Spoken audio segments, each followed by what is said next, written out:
And joining me now for more on the impact of the hefty tariffs is Stuart Trew, international trade policy researcher at the Canadian Centre for Policy Alternatives and director of Trade and Investment Research Project. Thank you, as always, Stuart, for joining us. We appreciate it. Nice to see you, Roger. The situation today, a little different than the last time we talked. How quickly will we see an impact from what's unfolding right now? Well, I think it is different. Obviously, I think the trade war is upon us. The economic warfare from the Trump administration is here and will hit us on Tuesday.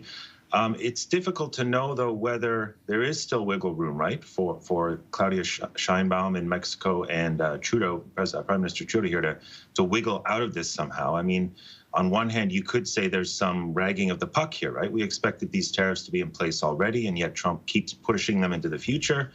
I would say, though, that that's probably unlikely. We are looking at immediately the tariffs to go in place on Tuesday, and we're going to have a very quick reaction, I think, or quick responses here in terms of the economic impacts across certain sectors, especially automotive products. And people are, I mean, there's talk of a recession. How long would it take before we saw something like that starting to take form? Well, we haven't done any, we haven't looked at the data on this, although looking at the predictions from the banks and others, it does look like they're saying somewhere in the range of 6 months. Within 6 months, we could be in a recession. And that's simply because of the impact on the economy, right? Overall economy of these tariffs. It's going to make everything or a lot of what we do more expensive just based on how much of the inputs we get for our own economic growth coming from the United States.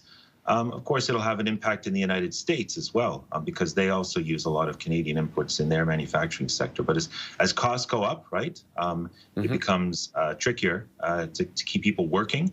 You look at shutting down plants, shutting down production lines, and maybe laying off workers. So that's, I think, in the 6-month range, and it's something we got to be prepared for. Okay, Stuart, thank you as always for your insight. We appreciate it. Oh, it's great to be here. Thanks.